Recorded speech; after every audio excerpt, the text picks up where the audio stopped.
IFW Radio, another reason why freight is great. Thanks for tuning into IFW Radio, the voice of the international freight and logistics industry. I'm Kizzy Nkwacha, and I'm joined in the studio today by Mr. Damian Brett. Give them a wave, Damian. Hello there. Hiya. I'm joined today by Damian Brett, who'll be looking back at some of the big stories over the past 7 days and discussing what's made the headlines for him. And after that, I'll be bringing you a roundup of the top 5 stories in the world of freight and logistics. Can you wait? Can you wait indeed? But before then, here's Mr. Brett. Hello and welcome to another IFW News Roundup with me, Damian Brett, IFW's Chief Reporter. And this is the first week we're going to be doing the News Roundup without Katarina Kerr, who has moved to sunny South Africa. So the roundup of the most read stories of the week will this week be done by Kizzy instead of Cap. We wish her all the best. She's gone for a new life in South Africa, and hope it all works out for her. But we're obviously missing her here. And unfortunately for listeners, you're going to have to put up with Kizzy and I. Now, also this week, we've actually had our first bit of feedback on the IFW News Roundup, and unfortunately, it's not been good feedback. One of our dedicated listeners has written on our YouTube page that he thinks we should get a proper presenter. The criticism has been like an arrow through my heart.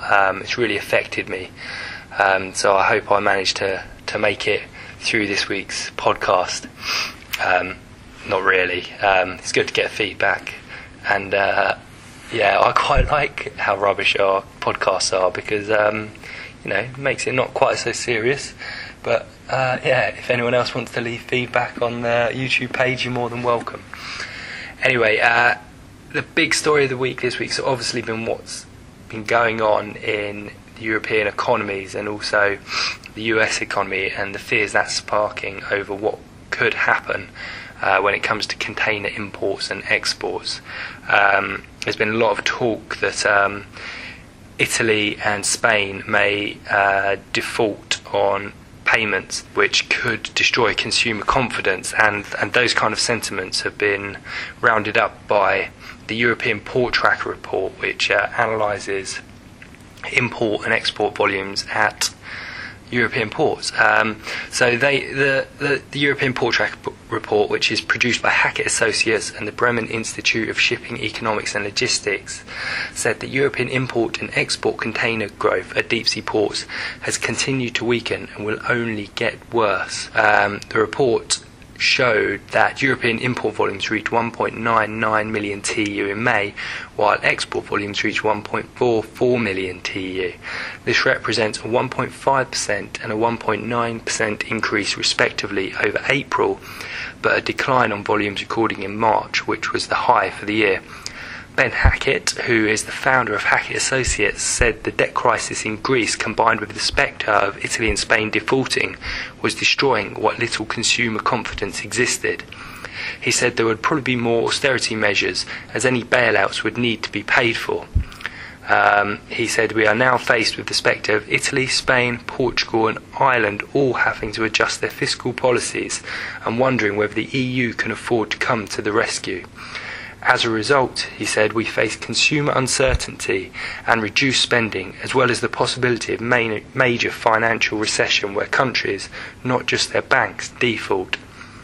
The weakness shown by 6 European ports tracked by the report will only get worse, the analyst said. The report predicts imports and exports will increase by more than 9% year on year in 2011, which, although it sounds good, this would be down on the 12.6% gain reported last year. And the analysts expect this forecast to be even lower when the Port Tracker report comes out next month. Hackett said we are seeing a slowdown in Asian exports, with growth rates of 5 to 6% or less being projected. And European imports are projected to grow at 7% or less, with exports only marginally better at 8%. This assumes, though, that there's no further repercussions from the Greek crisis. In the short term, volumes are expected to remain relatively flat through to October before beginning their seasonal decline. The industry is in for a tough year, not unlike 2009, Hackett said. So yeah, a bit of doom and gloom, I'm afraid, for this week's top story, but it's hard to ignore what's going on in Italy and Spain at the moment. So yep, anyway, here's Kizzy with the countdown of the most read stories of the week. Thanks, Damien. Just taking a look at the clock, and I can see we've just got time for a quick roundup of the top 5 stories in the world of freight and logistics as voted by you, the reader. In at number 5 is gloomy view of life at European ports. European import and export container growth at deep sea ports has continued to weaken and will only get worse, according to one team of analysts. The European Port Tracker report produced by Hackett Associates and the Bremen Institute of Shipping and Logistics showed that European import volumes reached 1.99 million TEU in May, while export volumes reached 1.44 million TEU. Number 4 is capacity crunch looms over feeder operations. UK and other European short sea container feeder operations could soon be hit by a capacity crunch as fleet development fails to keep pace with changes on the deep sea shipping scene.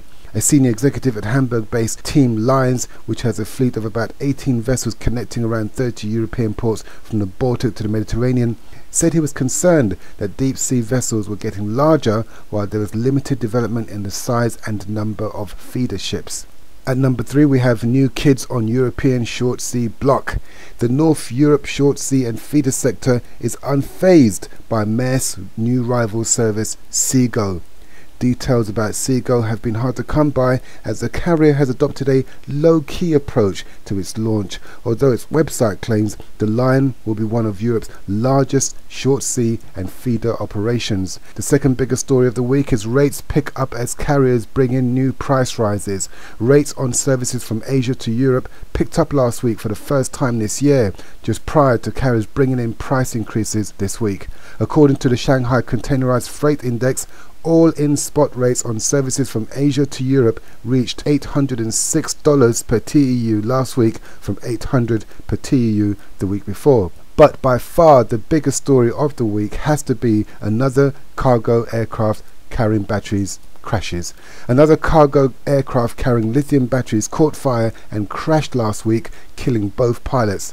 The Asiana Airlines B747 freighter was headed for Pudong Airport in Shanghai from South Korea's Incheon Airport when it crashed just off Jeju Island in the south of the country. Now, for more of these stories and to also talk to us and talk to our readers, you can always visit us at ifw-net.com. We'd love to hear from you. Until then, have a good week. See you soon. Bye-bye.